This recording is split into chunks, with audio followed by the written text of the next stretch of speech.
Bonjour à tous, aujourd'hui je vous propose de réaliser un trompe-l'œil, des œufs au plat mais vegan. Ça vous intéresse? Suivez-moi.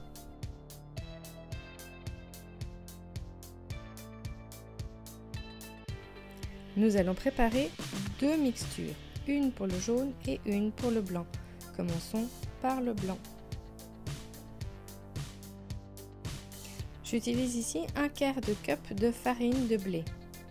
Puis, la même proportion mais de lait végétal, ici c'est du lait de noix de cajou. J'ajoute ensuite de l'eau et du sel. On mélange ensuite la préparation à la fourchette jusqu'à obtenir une pâte assez liquide mais homogène. C'est tout prêt, maintenant il suffit de la laisser de côté et préparer le jaune. Vous trouverez en barre d'infos le lien de la recette originale que j'ai pas mal modifiée.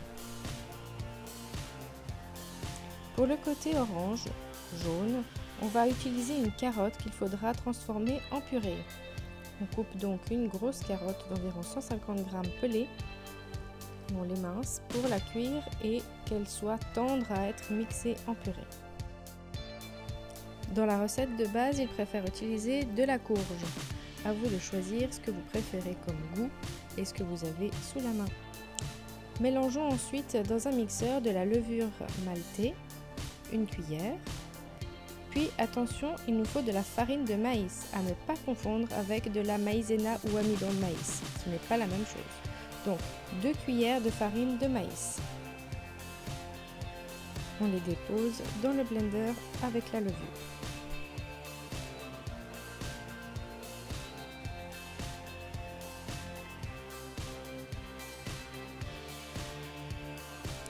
La recette demande 2 cuillères à soupe d'eau. Maintenant, moi j'en ai utilisé plutôt 4, puisque autrement je n'arrivais pas à mélanger.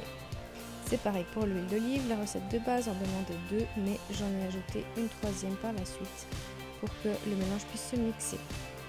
J'utilise 2 sortes de poivre noir et comme cela, on aura beaucoup plus d'assaisonnement dans ces œufs. Ajoutez du sel selon votre convenance.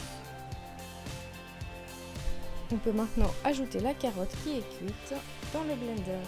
Il ne restera plus qu'à mixer le tout en obtenant une pâte homogène et lisse.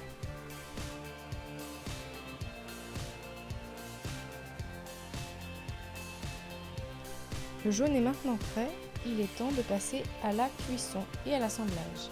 On commence par mettre une cuillère ou 2 de blanc dans une poêle huilée et chaude. Attention, la poêle doit être chaude. Lorsque le blanc n'a plus de liquide, on essaye de le retourner pour le cuire un peu grillé de chaque côté. On va ajouter ensuite délicatement le jaune sur le dessus avec une cuillère en prenant garde de former un rond pour que le trompe-l'œil soit parfait. Pour mieux cuire le jaune, il faudrait compléter la cuisson avec un couvercle sur la poêle. Ainsi, la chaleur restera à l'intérieur pour bien cuire le jaune. On peut renouveler cette expérience pendant au moins 3 à 4 fois encore pour faire toute la quantité de blanc et de jaune. Aimez-vous cette recette? Si oui, n'oubliez pas de liker, partager la vidéo et abonnez-vous à la chaîne.